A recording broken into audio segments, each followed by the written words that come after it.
Well, today on the healing bench,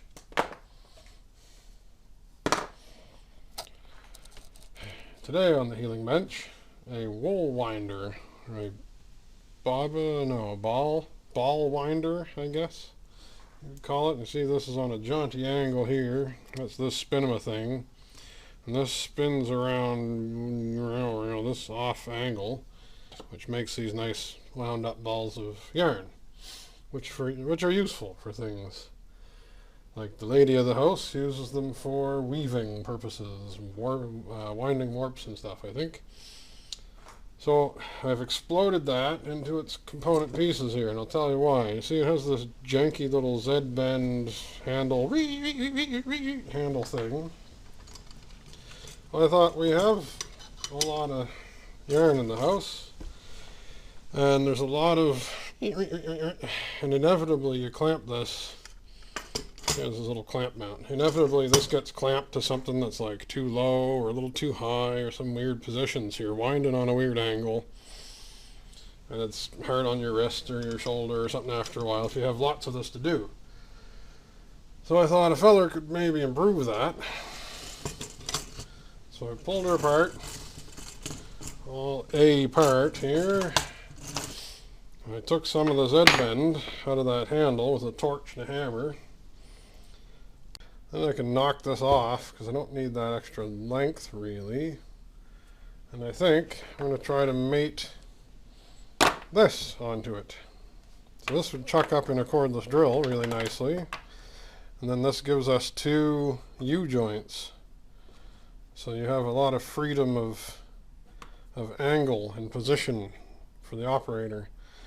And I'm hoping I can make this fit on here somewhere. If not, I can sleeve it inside of the main slider piece. But like these are off of a Traxxas T-Max or something similar, and they slide. They're splined, so they can slide in and out, and you can actually uncouple them entirely. But also it'll add these U-joints, so you can really kind of position your hand or your drill wherever is good. Buzz up a thing and away you go. So that's the plan anyway, so we'll see how far we get, and I'll let you know. Just to see how true I'd gotten it with a torch and an anvil, basically a torch and a hammer. That's not bad for taking 90 degrees out of it. I'll just buzz this up a little bit with some sandpaper or something,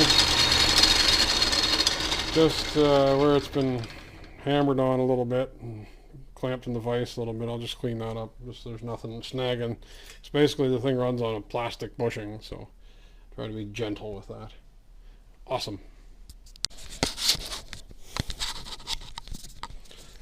Alright, I ended up turning her down a little bit on the, I don't know if you can focus on that or not. Ended up turning the end of it down just a smidge to match drill bit that I waldered the end of that drive shaft to it with. So I didn't want to go too big in the drive shaft. I want to save some meat there in the nylon. So I pressed it on. It fits on pretty nice. I center punched that little hole there, a little spot, and we'll try to do a drill here. Who knows? I'm gonna have to set you down. So we'll be back. Now we're cooking. We have our little cross pin in there, screwed in, and we have a drive shaft. Drive shaft. So now I have to see if I can get this mess back together, and I'll show you if I can. If I can't, I may not show you. We'll see.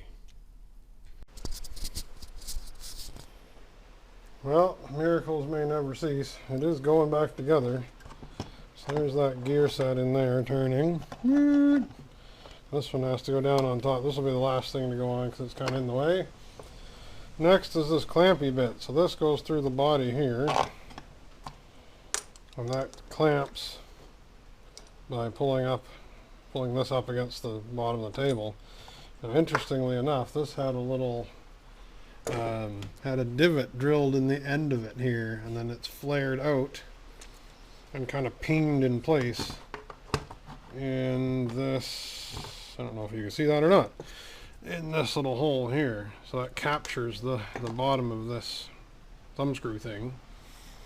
So we're going to try to replicate that. There was enough extra length on that end that I just kind of drilled it out, flared it out a little bit with a bigger bit so it would just fit through the hole. And we'll see if we get it through there and get it through here. And just tap that to flare it out and pin it in place. So you want your base flared so it doesn't go flying and get lost, right?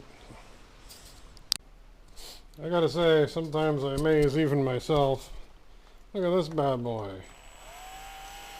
So you can run right straight there, nice and straight. You can go all off the angle till about there. You start bumping the U-joint a little. For that freedom of movement. That's fantastic. You just find a comfortable place. Oh yeah, I should put that top piece on too. Anyway, this is how it works. Woo hoo hoo! You spin her right to death.